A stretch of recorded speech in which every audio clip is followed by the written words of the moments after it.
Почитувани го следите неделното интервју на Радио Слободна Европа. Гостин е Дарко Блинков, раководител на одделението за аналитика, поддршка и меѓународна соработка при Државниот инспекторат за животна средина.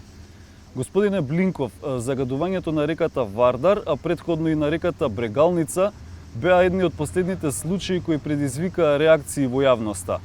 Кој е одговорен за овие загадувања и како постапи инспекторатот по овие случаи? Последниот месец јавноста беше информирана за неколку еколошки инциденти. Ќе одиме од првиот, односно последниот претходно што се случи, река Вардар, на денот на изборите, беше лиферувано на социјалните мрежи 3 слики. Двајца државни инспектори од одделението за инспекцијски надзор во животната средина и природата, Скопски регион, излегоа на лице место, извршија вонреден инспекцијски надзор на денот на изборите на 15 јули на излезот од колекторот, односно вливот во реката Вардар. Тоа локацијски се наоѓа кај мостот Близнак, под бетонската база на Бетон, правниот субјект, и веднаш тука и Мак Ауто Стар, дилерот за автомобили, односно тука е границата на општина Газибава и општина Аеродром, да кажам, дека во тој колектор се слеваат сите води од населбите Бутел, населбата Железара и сите попатно објекти фон универзитетот, хотели, ремедика, околу 60 направни субјекти што се во комплексот Железара, на Перонаков, старата кланица Годел и така натаму и така натаму. Со тоа што беа земени некои мостри, беа однесени во Центарот за санитарна контрола, акредитирани методи, акредитирана лабораторија при јавното претпријатие Водовод и канализација Скопје. Во текот на попладневните часови во вторникот на 21 јули се добија резултатите.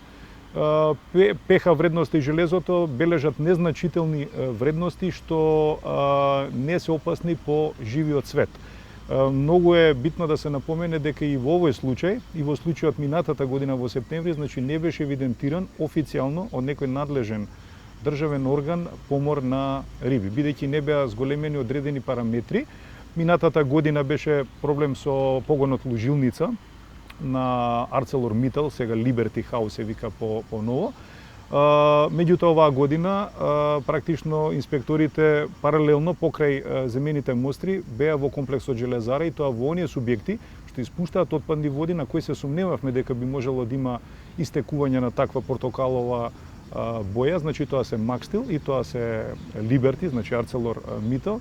Меѓутоа во нивните пречистителни станици видливо беше дека нема никакво обојување на отпадна вода, и исто така е многу важно да се напомене погонот Лужилница, што минатата година беше причинител, 5 дена пред 15 јули во вечерните часови практично престанал да работи. Така да инспекторатот, бидејќи работи врз основа на факти, докази, во овој момент ја стопира постапката и практично нема да води понатамошна постапка.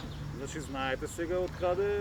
Практично во консултација со стручните лица од Центарот за санитарна контрола, со колегите од секторот за води при нашето Министерство за животна средина и просторно планирање, најверојатно се работи за некој спирање на рѓа, неутрализација, меѓутоа од помал обем, што беше видливо на самиот испус од колекторот. Меѓутоа во тие инсталации што се под наш надзор практично немаш. Во комплексот Железара постојат инсталации што се под надзор на инспекторатот на град Скопје, на општина Газибава, и сите овие што ги набројав на почетокот се во надзор на локалната самоуправа. Они инсталации што беа под наш надзор беа инспектирани и од нив практично нема во овој момент загадување на река Вардар. Колку казни се изречени во оваа и во изминатата година, и колку тоа изнесува во глоби или во времено затворање на одредени компании? Од статистиката за изминативе 2019, 18 и 17 година некаде има 179 вкупно прекршошни постапки. Тука се и овие платните налози кои се помали глоби вкупно се изречени за сите 3 години. Кривишни пријави за 2019, 18 и 17 имаме 8. Акти во инспекцијска постапка за минатите години имаме негде околу 700. За овие првите 6 месеци и за оваа година, да кажем, годишниот план планирани се редовно 1983 надзори, меѓутоа за жал поради пандемијата, малце во април и во март имавме намалување на овие надзори, затоа што и најголем дел од индустријата, 50-60% беше затворена, така да се работеше во услови на пандемија. Сега можам да кажам колку толку се стабилизира надзорите, меѓутоа се уште има некои одредени компании, индустрии затворени, со тоа што сега се прави согласно Законот за инспекцијски надзор 6-месечниот извештај, и да речеме од планирани 170, сигурно 10 по месеци 170 надзори редовни планирани, 10 до 15 до 20% ќе има отстапување.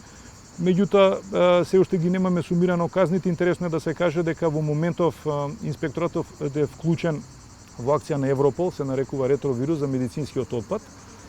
Значи, јас сум некој контакт лица заедно со Царинската управа, заедно со единицата Европол при нашето Министерство за внатрешни работи, заедно со Државниот санитарен здравствен инспекторат. Веќе имам изречено една казна на една клиника во комплексот државна болница за мешање на медицински и комунален отпад. Тој е платен налог од 4000 евра и ќе го решава комисијата за прекршоци. Ова акција трае до 15 септември. Државниот завод за ревизија во еден од последните извештаи за животната средина укажа дека институциите на локално и на централно ниво немаат капацитети за справување со проблемот со загадувањето на воздухот во однос на кадар и финансии. Каква е вашата оценка? Има ли Државниот инспекторат за животна средина доволно ресурси и стручен кадар за успешно да ја обавува својата работа? Токму така, тоа е единствениот до сега во меѓународен контекст. Извештајот тоа се однесува на квалитет на воздухот, кај што аудитори од Полска и од Холандија вршеа надзор на сите релевантни институции. Јас лично сум учествувал во преку 15 на ревизии од Државниот завод за ревизија, вклучително и во ова. Можам да кажам дека сите државни институции, вклучително и Државниот инспекторат за животна средина, направија функционална анализа. Тоа е основата, врз основа на број на предмети, врз основа обем на работа, и секако ние се базираме и на европски искуства, бидејќи ние сме влезени од мај 2006 година. Јас сум и национален координатор последниве 10 години во мрежата на инспекторати за животна средина на Европската унија. Тука се и земите со кандидатски статус.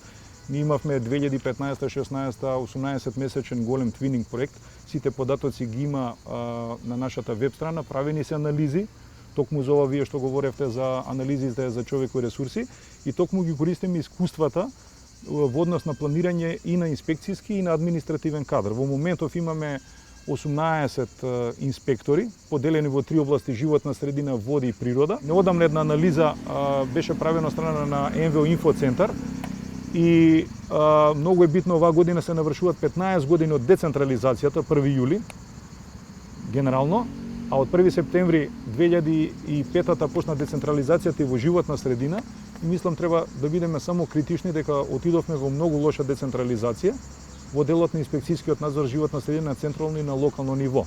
Ако 2005 не знаевме како е, па дадовме голем дел од ингеренциите врз основа на тој регулаторен циклус, врз основа на поделени надлежности на А, Б дозволи, елаборати што ги издаваат општините во градот Скопје, општините во Македонија. Сега веќе знаеме, имаме генерално имаме поразвителни активности, така да наредната влада може со мирна совест да ги укине локалните инспектори за животна средина и да имаме единствен систем за животна средина. Затоа што има најголеми проблеми имаме во градежништвото, комуналната сфера, овие 15 години. Да се вратам на вашето прашање, имаме нова систематизација, одобрена од Министерството за информатичко општество администрација, до 50 работни места. Моментално има само 22, значи од прилика 50% пополнетост. Меѓутоа, делот на животна средина, квалитет на воздух, како што е овој ревизорски извештај, има доволно капацитети. Ни фалат за природа и ни фалат за водостопанство. Ревизорите наведуваат и дека голем број компании не ги запазуваат роковите за реализација на плановите за поставување филтри. Тука делумно се мисли на големата индустрија која подлежи на А-интегрираните еколошки дозволи. Зошто толку време се толерира загадувањето на големата индустрија и покрај тоа што првичните законски рокови за поставување на филтрите беа април 2014 година? До април 2014, кога траеше рокот за усогласување со оперативни планови, значи 2006 некаде почна процесот на апликации до 2008 само за таа постоечка индустрија во Македонија. И проблем практично има енергетиката и металургијата. Енергетските ресурси кои се државни, во случајов рек Битола, конечно и рек Битола е веќе финална фаза со таа дозвола, меѓутоа на ниво на Европска унија им беше даден продолжителен рок до 2024 за усогласување, бидејќи најголемиот дел од енергетските капацитети на ниво на Европска унија се државни. Сите останати капацитети што беа прехранбена индустрија и други индустрии се усогласија до април 2014. Ние имавме многу вонредни надзори од 2006 до 2008, кога се натера, да речем, условно индустријата да аплицира.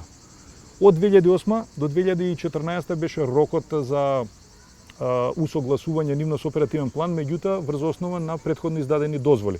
За жал и Министерството за животна средина, значи секторот и оделението за ИСКЗ се екипираше, бидејќи има живинарски фарми, има технолошки процеси, металуршки процеси, така еден миксиран образовен профил на луѓе треба да работат.